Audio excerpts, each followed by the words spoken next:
Tattered flags waving dreams in our eyes. The crowds roar like a storm on the wind. We're the underdogs fighting again.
Hey, what's going on, guys? And good evening. I hope you're enjoying your Labor Day Monday. Man, it's another edition of Stateside Footy Yanks Abroad as we recap the weekend that was for the U.S. men's national team player pool that is situated over in the great continent of Europe. And of course, a lot of this is there's still a lot of harsh feelings considering the 23-man roster that Mauricio Pochettino named for this upcoming series of friendlies against South Korea in Japan. Still, when you look at some of these numbers this weekend, of course, you look at some of the players, you obviously just shake your head wondering why Pochettino has, again, delivered a roster full of Major League Soccer players. In isolated instances, I can understand. Okay, fair. But that being said, this is the time where we should see a bulk of our first team, right? Because there's only a finite amount of minutes and a finite amount of windows until we kick off the 2026 World Cup, and this should be a time where we should be seeing a bulk of these guys that are going to be featuring in the World Cup. Let's get one thing straight. Mauricio Pochettino has attached his name and his career to the U.S. men's national team and by extension, the U.S. Soccer Federation. And I understand exactly what's going on right now is that he's showing the flag for Major League Soccer. Okay, no way. There is absolutely no way in hell that he's going to be carrying a roster that's 50% European, 50% MLSers. It's just not going to happen. He's showing the flag right now, and I don't understand what the reasoning is behind it because I understand the reasoning, okay? But the issue is simply, and of course, we're going to get into this tomorrow, by the way, as we talk about the youth development in the United States and the lack of homegrown youth development and the fact that the U.S. Soccer Federation and Major League Soccer are pushing this onto the national team and trying to make us eat a narrative that we know is complete bullshit, right? So that's going to be tomorrow. But, the interesting thing, though, is that, it's almost such a level of hypocrisy that if you're going with the narrative that you have to be playing and you have to be in form to make the national team, then what is the ish with some of these guys that are from Major League Soccer who are just not necessarily playing all that well? Yes, there are a few that are okay, fine. So Matt Freese, Diego Luna, fair enough. I get it. But Luca De La Torre, Nathan Harriel, I just listen, man. They are what they are. And for a Gold Cup, sure. Or for a January camp, okay, cool, man.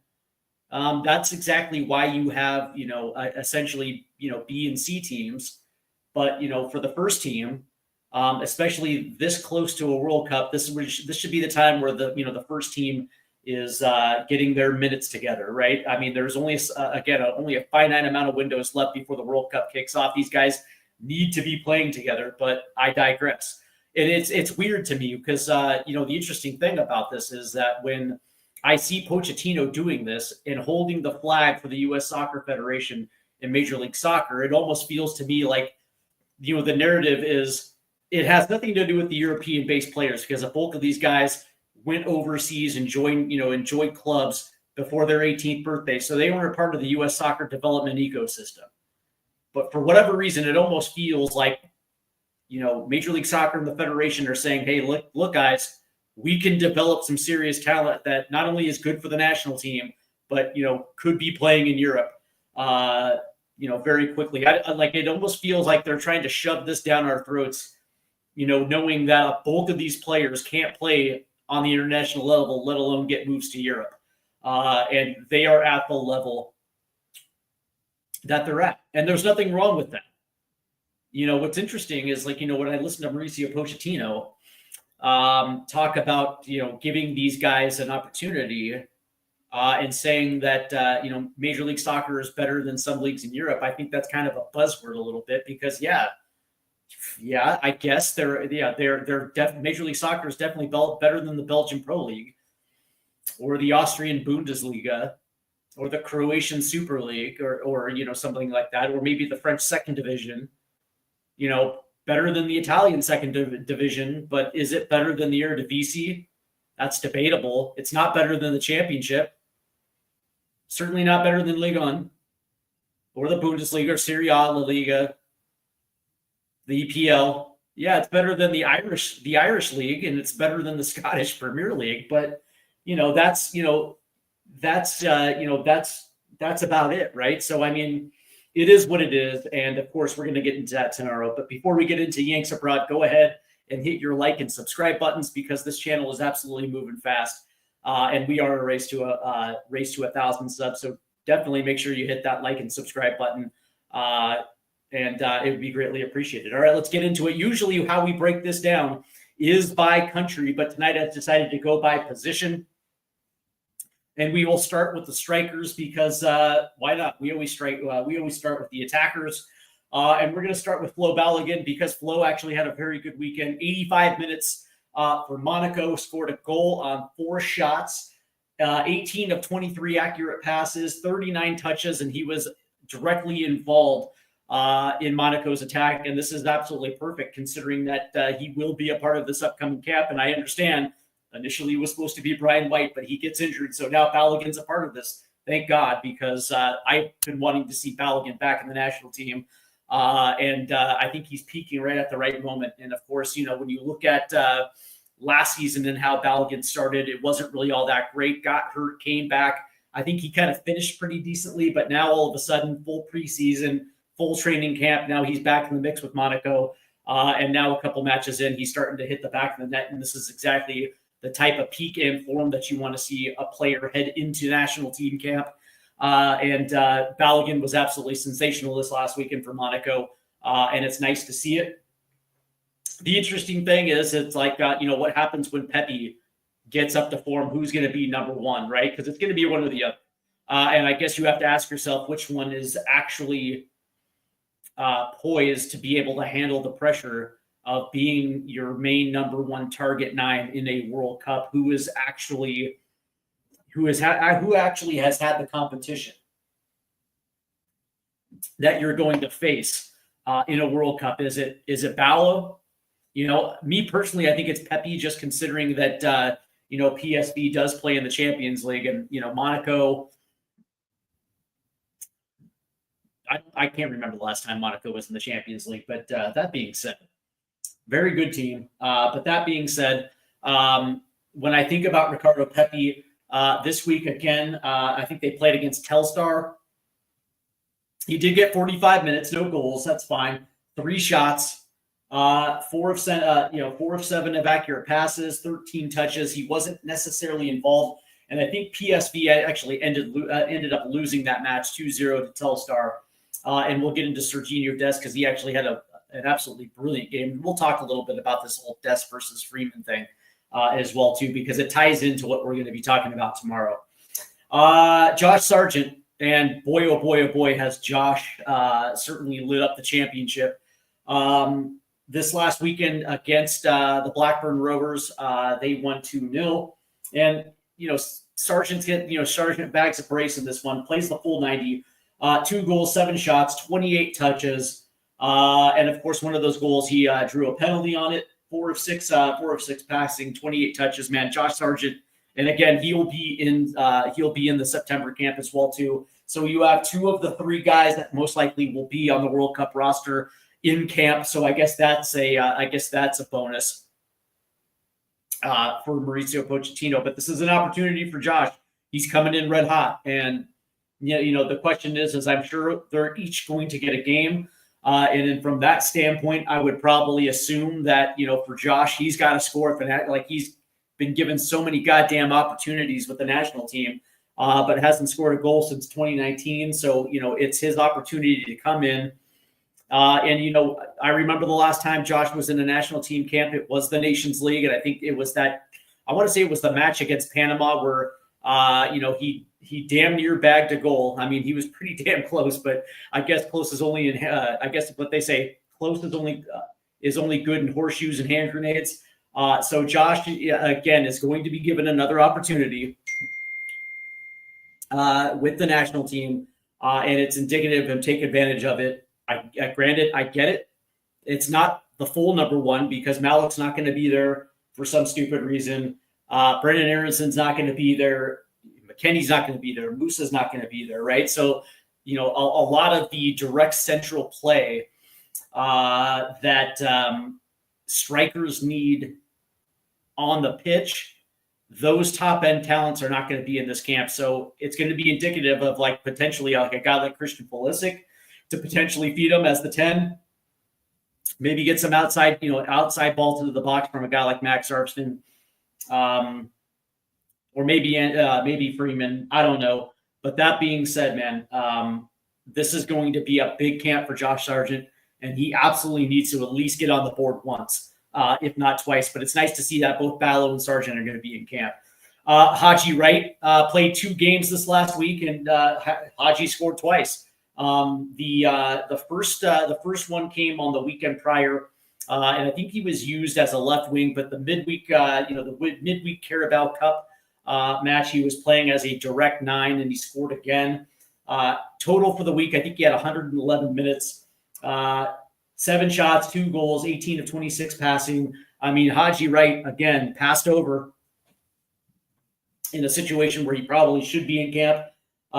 He had a phenomenal week, just like Josh had a phenomenal week. And it's nice to see Haji in a position to not only get, points for Coventry, but also be a focal point of Coventry's attack. Again, a team that does have,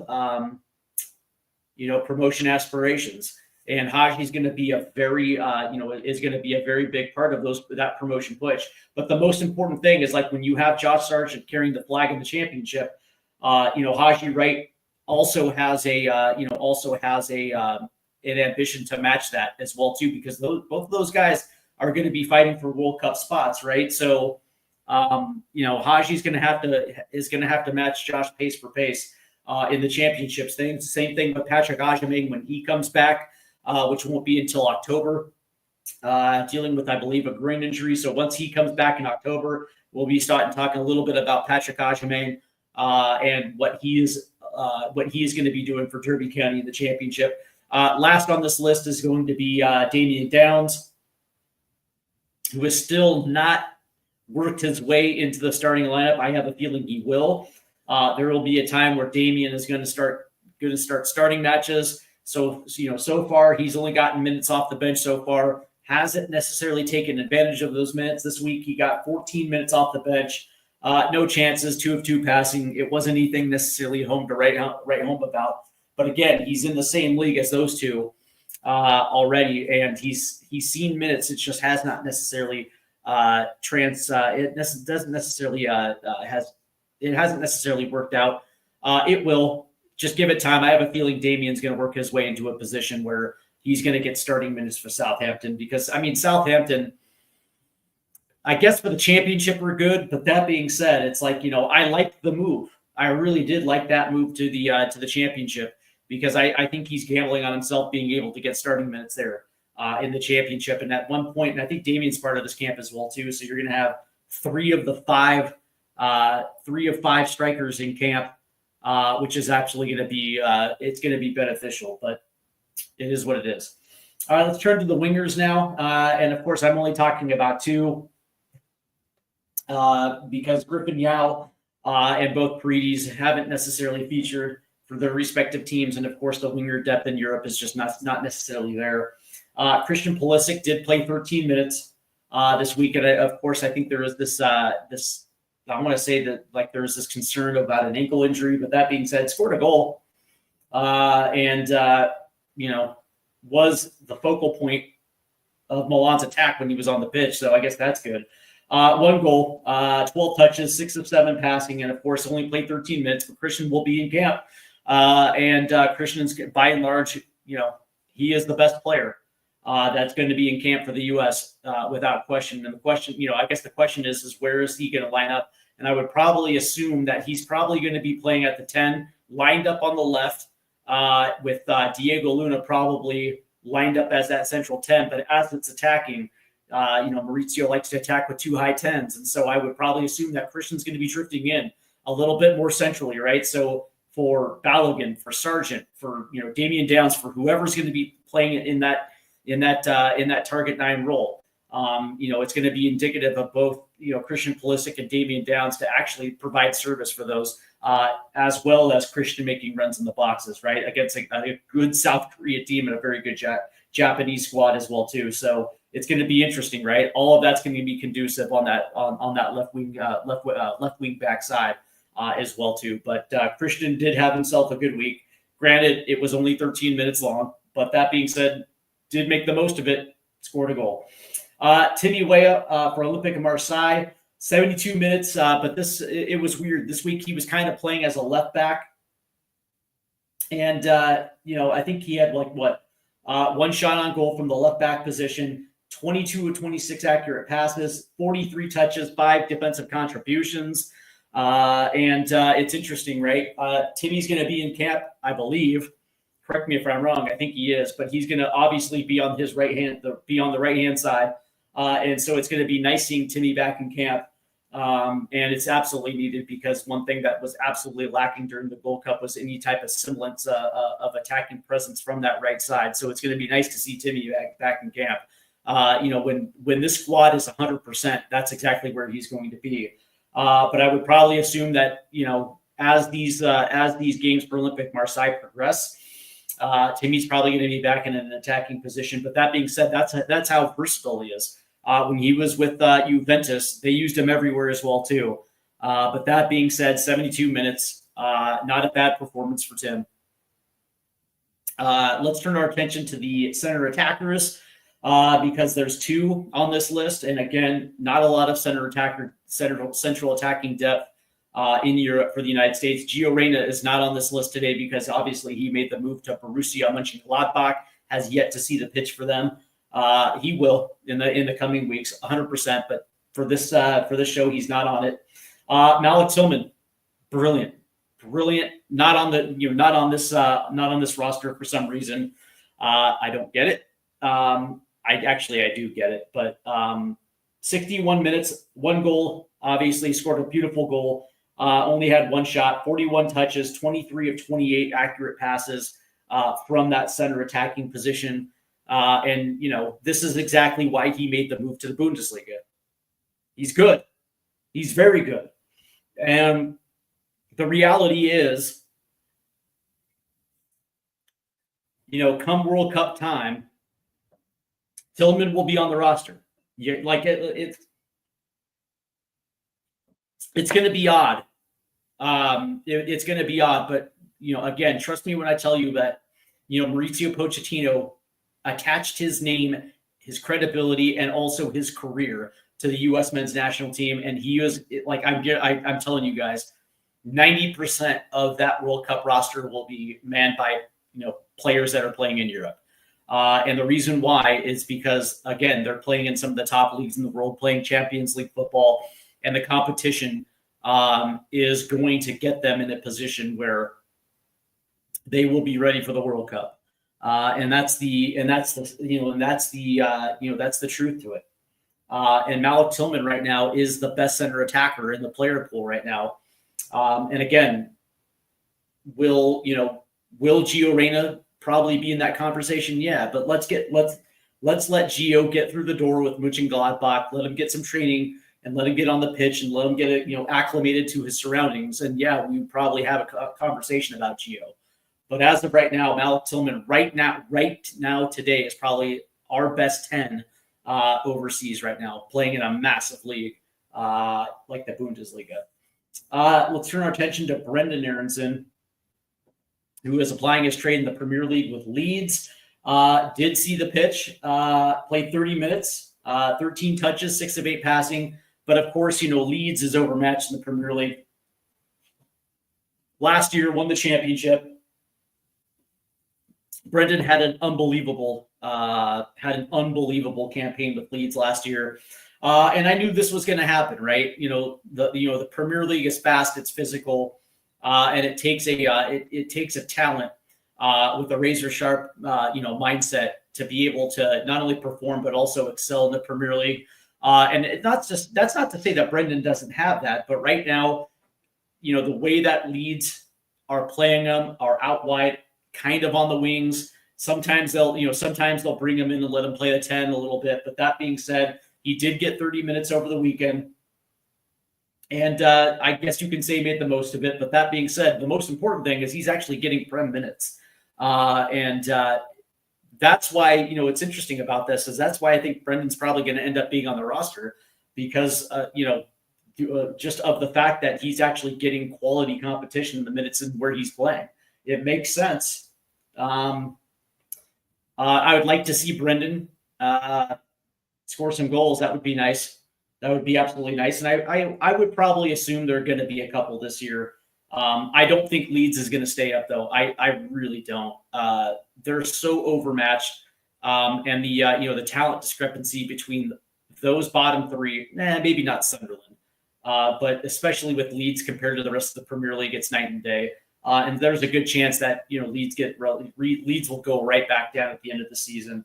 But that being said, this is valuable minutes for a guy like Brendan Aronson heading into a World Cup, and I think he's going to be better for it.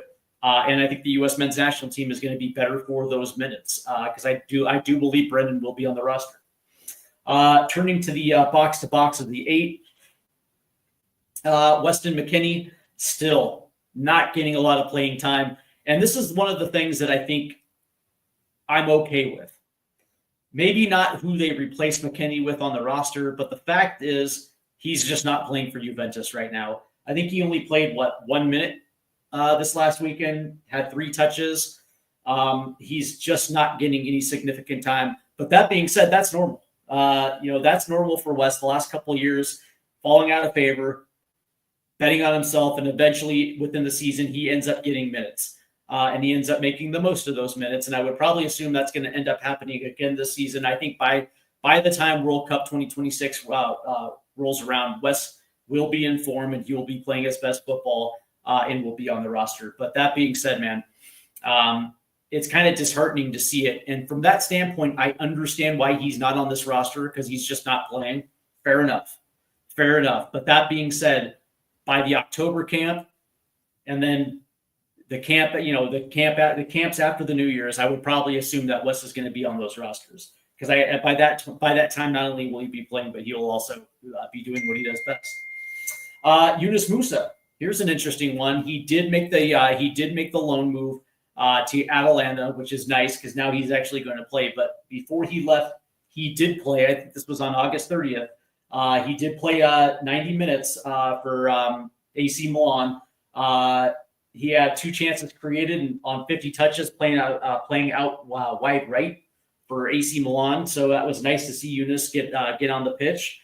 And of course, Maximilio Allegri actually stated recently that he wanted to keep Eunice because he does a lot of things, which ran counter to what he was saying in the preseason. But that being said, he made the move, and I would probably assume that it's going to take a week or two for Eunice to get acclimated to his new surroundings. But that being said, just like Weston McKennie, those two will be on the World Cup roster without a doubt. Without a doubt. Let's move our attention to the central defensive mids. And of course, a guy like me that was watching Tyler this last weekend because he was playing my Spurs was absolutely brilliant, was one of the biggest reasons why Spurs couldn't get on the board. When you have a guy like Tyler Adams playing in a 4-1-4-1 and essentially keeping the top of the 18 from essentially being sliced through. He had 90 minutes for Bournemouth this last weekend against Spurs. He actually drew a yellow, 28 of 37 passing, 51 touches, 2 of 2 of tackles. Every single week, Tyler just seems to get better. He is clear cut our number 1-6, and it makes sense. When I think about this, and I think Tyler will be a part of camp as well too, and I think that just kind of goes to show you how Pochettino values him, and there is a lot of value in him. But that being said, it's going to be interesting to see exactly the reputation that Tyler Adams is going to create for himself within the Premier League, and whether a bigger move is going to end up coming on the horizon. Because I actually think that when you look at just his style of play, it fits so many of the bigger teams in the Premier League. And I just think that within the next year or two, I could potentially see Tyler moving up the food chain in the Premier League. He's just so good and does his job so well. Johnny Cardoso, Atletico Madrid, played 72 minutes this last weekend.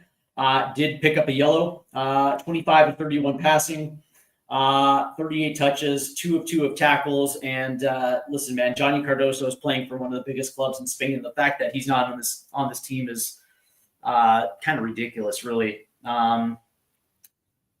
There's no way you're going to convince me that Sean Zawadzki is better for the national team right now over than I realize Johnny didn't play well against Turkey.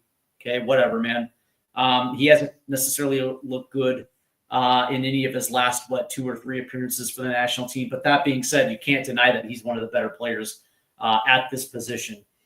And if all things were equal, and for whatever reason, if Pochettino wasn't flying the flag for U.S. soccer, Major League Soccer, that this wouldn't even be a conversation.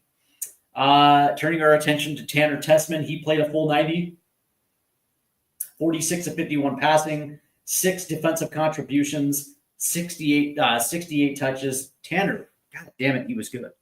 And I think Olympique Lyon ended up winning that match this last weekend. And again, when you think about the CDM and when you look at exactly who's in camp right now, those guys it's like the Sean Zawadzki, those guys aren't even really in the top 5 when it comes to this. When it comes to this position, nor should they. This should be a 4-headed race between Adams, Cardoso, Tessman, and Morris, because I think those are the 4 guys at the position that have done such a very good job and are playing so very well right now for their clubs that they definitely deserve inclusion on this roster, but it is what it is at the current moment. Turning to Aiden Morrison, he played a full 90, 54 of 60 accurate passes, 4 defensive contributions, 79 touches, 2 of 2 standing tackles. He was so good, man. And Aiden followed up a man of the match performance. 2 of 2 shots on target. He also got involved offensively as well too. And he was following up the week prior where he was man of the match. And he follows that performance up with another good performance. And right now, the U.S. men's national team is probably deep at the 6th position. These four guys should be jockeying for 2 positions on the World Cup roster. And I don't think you can go wrong with one of any of these 4 guys. Obviously, Tyler right now is the number 1. But that being said, it's I don't think you could go wrong with Johnny, Tanner, or Aiden Morris. But again, right, Aiden plays in the championship, which I guess is a no-no. But that being said, had he been playing for the Columbus Crew, He probably would have been called up, and he actually was called up at one point with the Columbus Crew. So it is what it is, right? The left back position, as we will talk about this one, Anthony Robinson still working his way back from injury. Did get on the field in a loss to Chelsea this last week and did play 23 minutes, 17 of 19 passing, 29 touches. And of course, he's being, I guess you could say he's being babied back into the starting lineup for Fulham, which is a smart thing to do. You want to work these guys back up to their minutes. But that being said, you would probably assume by the October camp, Anthony will be ready to go for that camp. And it's going to be nice having both Serginho Dest and Anthony Robinson in camp at the same time. It's been a long time since those two guys have played together. So that's going to be nice. But that being said, man, nothing really stood out from Anthony Robinson. But again, man, he's working his way back into those first team minutes. The way that I look at it is that's a smart play. The last thing you don't want to do is re-injure it. Turning to John Tolkien, who plays for Holstein Kiel, which is in the second Bundesliga. I think they lost to Hanover this last weekend, but he was good, man.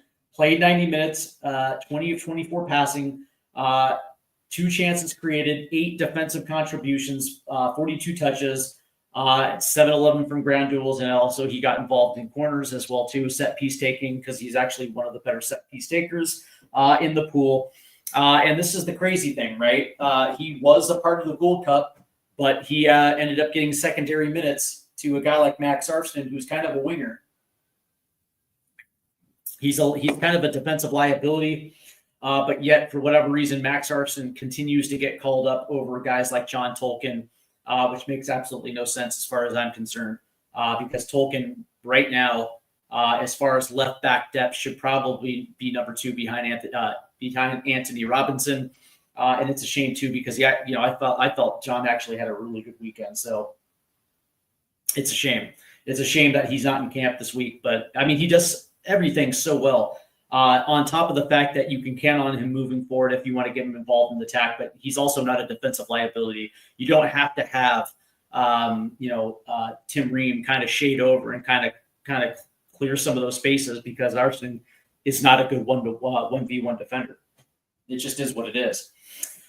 Talking about center backs now, Chris Richards played 90 minutes for Crystal Palace in a win this week, 28 of 33 accurate passes, 13 defensive contributions on 51 touches, 2 of 4 tackles, and 8 clearances. And he just keeps getting better week after week after week. He is absolutely the U.S. number 1 right now at the right back position. And even though that I kind of think that it should be a guy like Nokai Banks or Mark McKenzie in that left back spot, it's going to be Tim Ream. Okay, fine. It is what it is. But you cannot deny the fact that Chris Richards is getting back, is just getting better week after week after week with Crystal Palace. And that dude is going to be ready to go come 2026. Mark McKenzie played 90 minutes, and I think they lost. This last week. I think you guys might be able to correct me on this one. I think that was accurate. 21 to 25 passing, 5 defensive contributions, 33 touches, 1 of 1 tackles, 4 clearances. And McKenzie, even in the loss, I don't know, man, those are respectable numbers. But that being said, I think he was playing on the right side of a 3-back in a defensive system, which actually is 5. But that being said, man, he continues to develop in Ligue 1. And one of the things that I think what needs to happen, number 1, is that he needs some national team minutes as well too.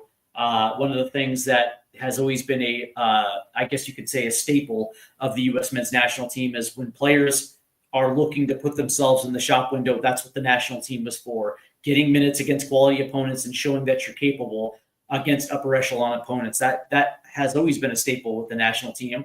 And, the fact that he's not going to be in to be able to do that seems to be like a little bit of a travesty. It is what it is. Cameron Carter-Vickers played pretty well the Old Firm derby against Rangers. Played pretty well. As a matter of fact, kept Rangers scoreless. He played 90 minutes, 66 of 72 passes, 17 defensive contributions, 95 touches, 1 of 1 tackles, 12 clearances. Holy shit. Austin Trusty was not involved with involved in this one because he was out. But that being said, Cameron Carter-Vickers against their biggest rival in the Scottish Premier League did his job and then some. Now, whether or not that translates to the national team, because again, it's the Scottish Premier League and it is Rangers, and Rangers are coached by Russell Martin, who's not exactly the greatest coach in the world.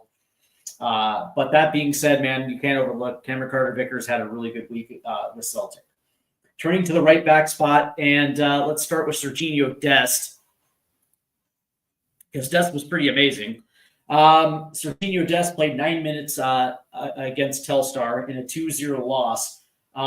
Played 90 minutes, 57 of 61 passing, 101 touches, 12 of 19. Let's find out. 12 of 19. I want to say this was 12 of 19 ground duels won. But check this out. Dest became the first to complete the most dribbles in an Eredivisie match, which is 4. He became the most fouled players in an Eredivisie match, which was 4 times. And Dest won the most duels in a match with 13. He was sensational this last week.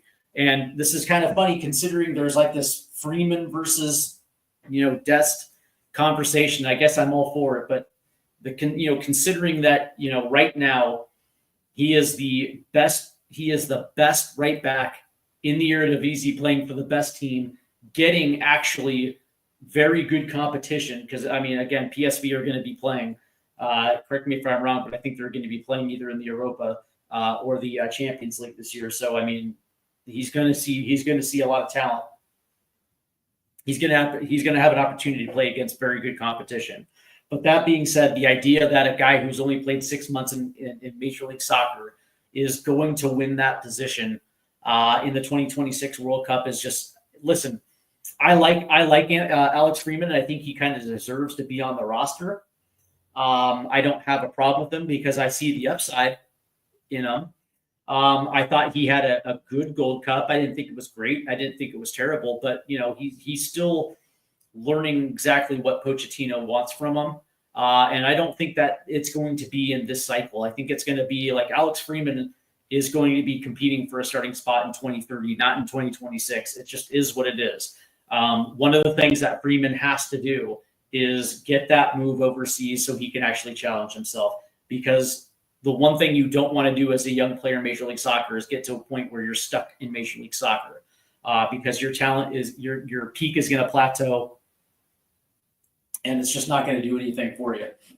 And that is my one. That is my one fear from Freeman, because I actually do think he has the upper end talent to compete in Europe. That's why there's rumors linking him overseas, is because there's a lot of teams that actually spot that as well too. And if Orlando is smart, they allow him to go. They allow him to go and continue that factory and trying to find new young players. It is what it is, man. And especially when you get a young player that's getting caps. One of the things that you have to understand is, like, if he desires to be that number 1 for 2030, he's got to be overseas within 2 years. Period, point blank. Because you're not going to prepare yourself for a World Cup playing for Orlando. No disrespect. It just is what it is. Joe Scally played 85 minutes for Borussia Mönchengladbach, 23 of 28 passes, 49 touches, and of course he delivers his workmanlike performance like he always does. And it's a shame that he's not in camp either. But that being said, before we go, I do want to touch on a few things, because again, tomorrow we are going to be talking a little bit about the U.S. development. And the interesting thing, man, I understand, like, first and foremost, people need to understand that, number one, this isn't just a Mauricio Pochettino issue. This was an issue under Greg Berhalter. It was an issue under Jurgen Klinsmann. Klinsmann didn't necessarily have a choice because some of those players came back to Major League Soccer. They took the money to finish out their careers. It just so happens that they were the best players at their position during that time frame. So it is what it is, right? Jurgen had no choice but to play those guys. But there was a reason why he went out and got dual nationals, because certain positions were weaker than others. Which is why we had, Fabian Johnson, and why we had Jermaine Jones and, John Anthony Brooks and some of those players. But that being said, I don't know when this started. And a little bit of Bob Bradley as well too. Not so much under Bruce Arena the first time around, because a lot of those guys, when you look at the 2002 and 2006 World Cup rosters, some of our best players at that point in time were still were overseas playing and in the leagues around Europe. And don't get me wrong, there were some Major League Soccer players on those World Cup rosters, but not to the discrepancy of what we're kind of seeing in these last two cycles. And the thing about it is, it's like,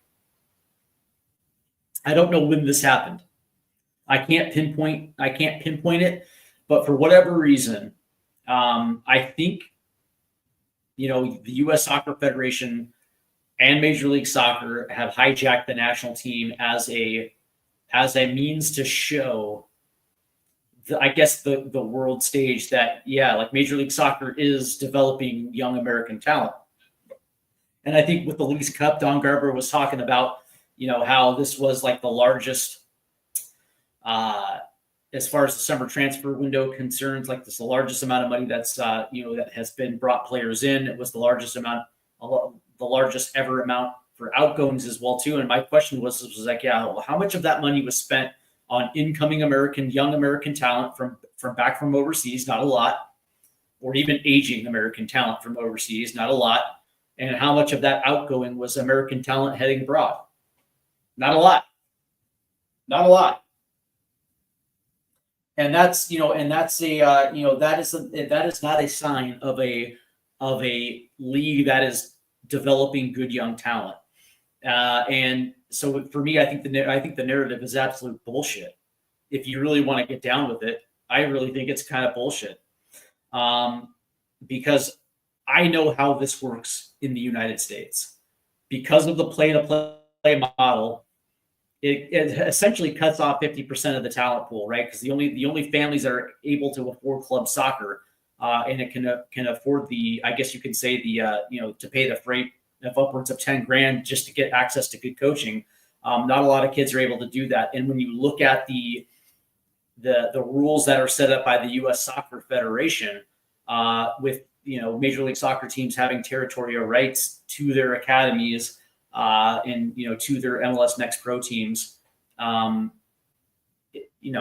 those scouts aren't getting out into certain areas, and that's a problem, right? I live in mid-Michigan. And I can tell you that we don't necessarily have a pay-to-play club in this area. We do have a couple USL, League Two teams out here, which are college players. And so from that standpoint, I would probably assume that we get some MLS scouts out here. But for the most part, it's like, we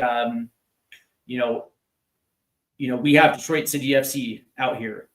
And a part of the problem is the fact that our two nearest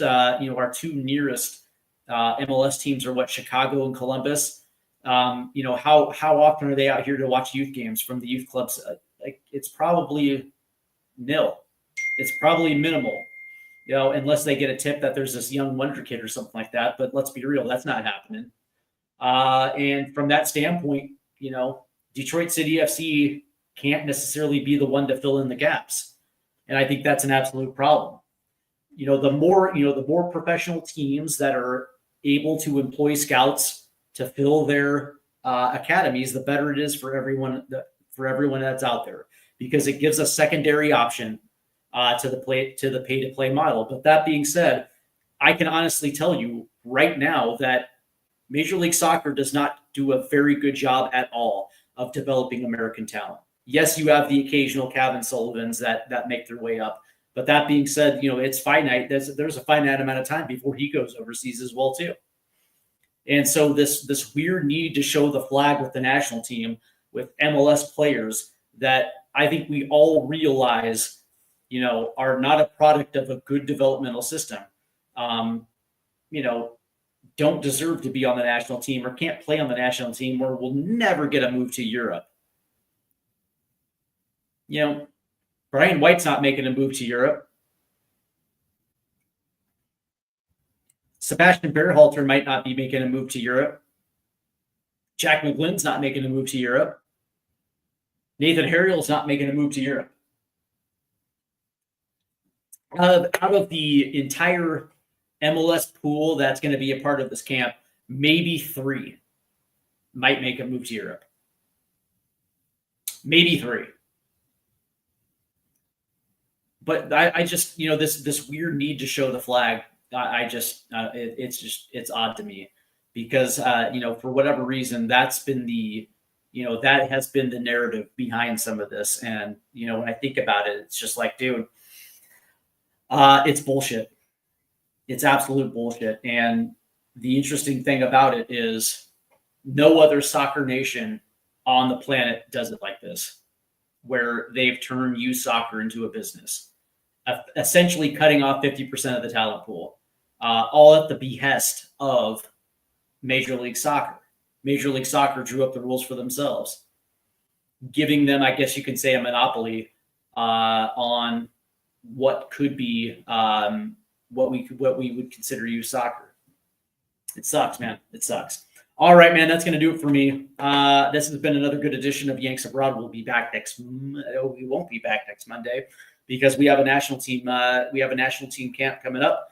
But we will be back next Saturday for the U.S. versus South Korea. Tomorrow we are back talking a little bit about the broken youth system. So definitely stick around for that. Make sure you hit the like and subscribe buttons. And you guys enjoy the rest of your Labor Day.